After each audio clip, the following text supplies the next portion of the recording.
Hello, welcome to Excited Education Channel, the YouTube channel which brings you about mathematics and biology. I'm teacher Amy Chris. As usual, we are going to discuss about biology on the point called the Mollusca phylum of the animal kingdom. So let us start. What is the meaning of Mollusca?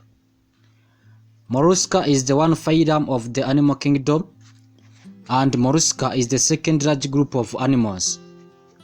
Mollusca are advanced than annelid in feature, such as presence of a distinct head and foot, and Mollusca it have the developed gills for the respiration.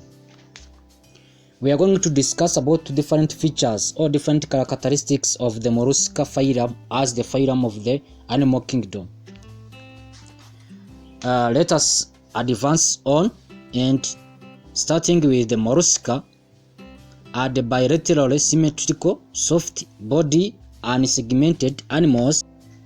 Mollusca, they have two pairs of coramic cavities, like a genital one surrounding gonads, another pericardial surrounding the heart.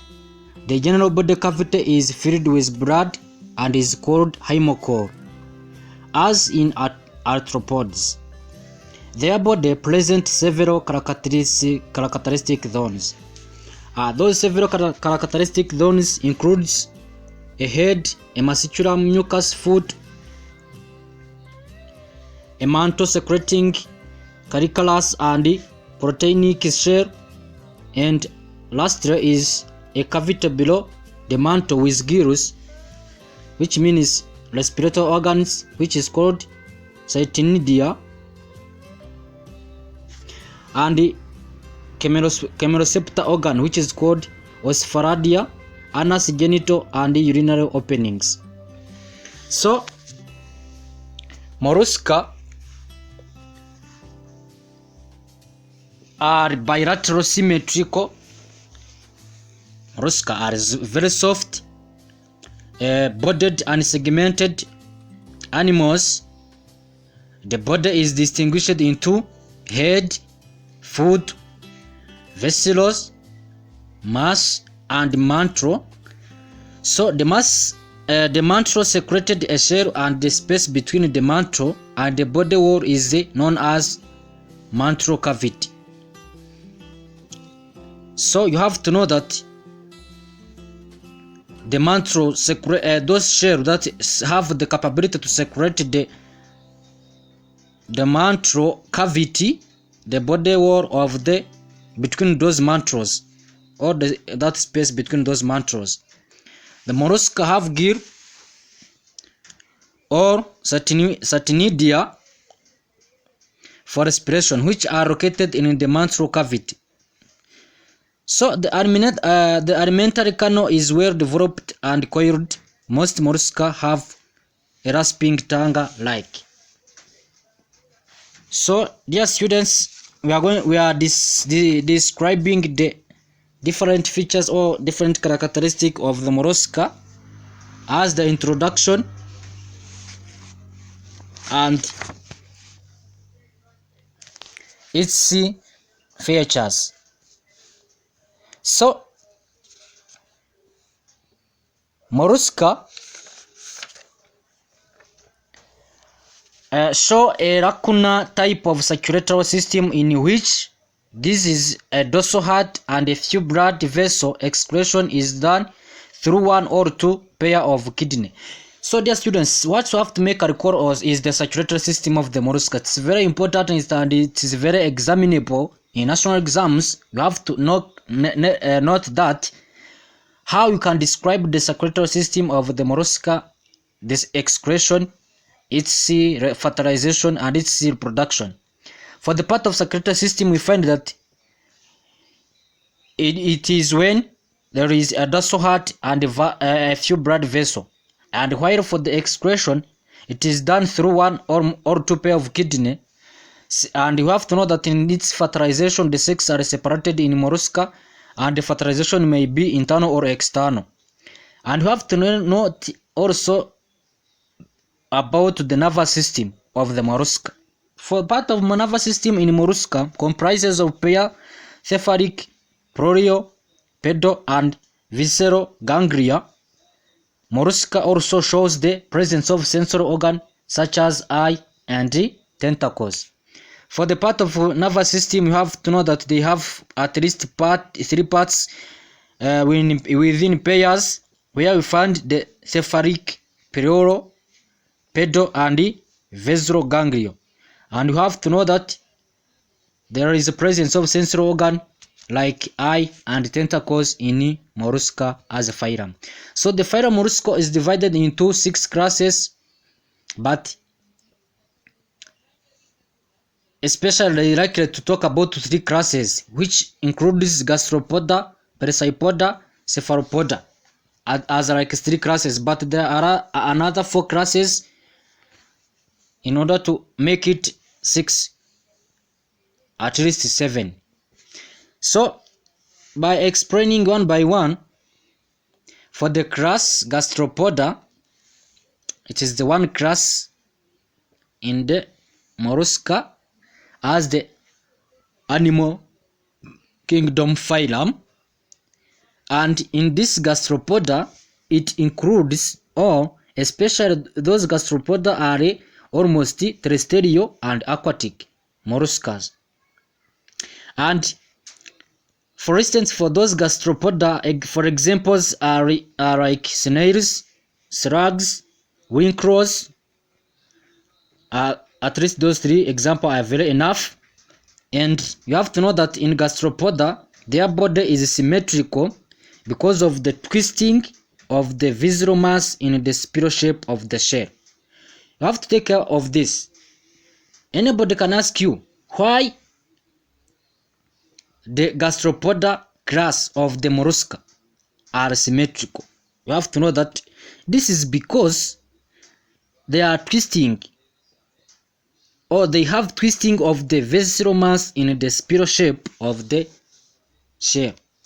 Their shell have the spiral shape. Those spiral shape are very visceral in mass, and that make it to be twisting. And those processes, it makes the gastropoda as a mollusca to be asymmetrical. Isn't it so? Thank you. So the second class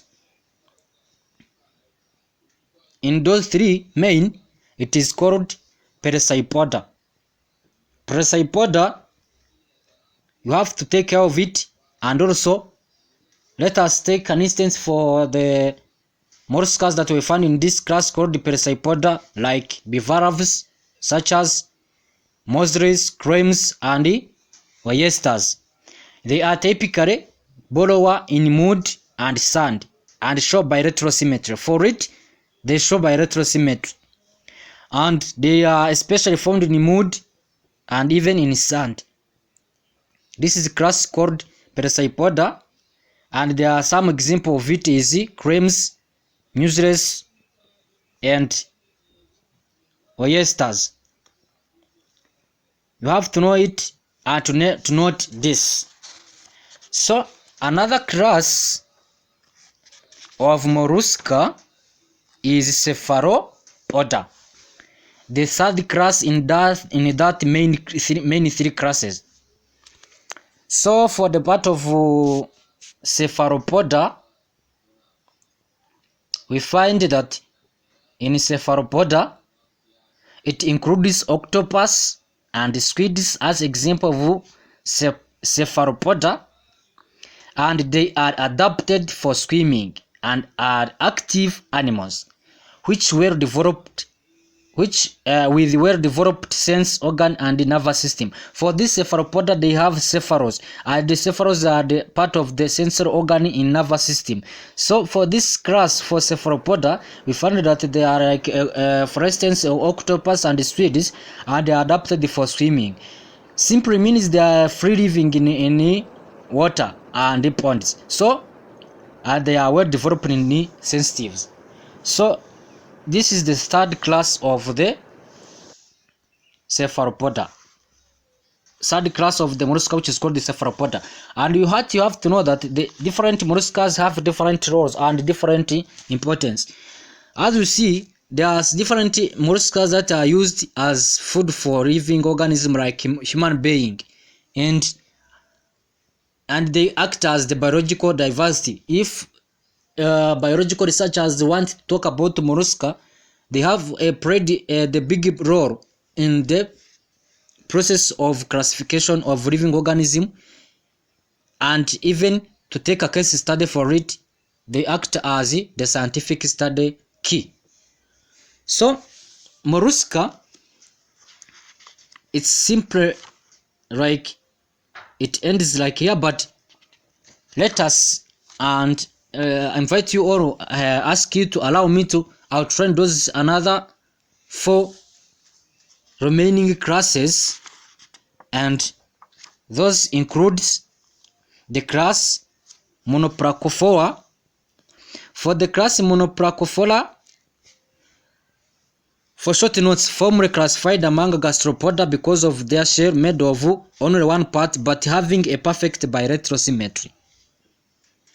The simply means Monoplacophora includes all they are likely to found in marine animals with bilateral symmetry, and they have 2 pairs of auricles. They have nephridia 6 pairs and gills 5 pairs.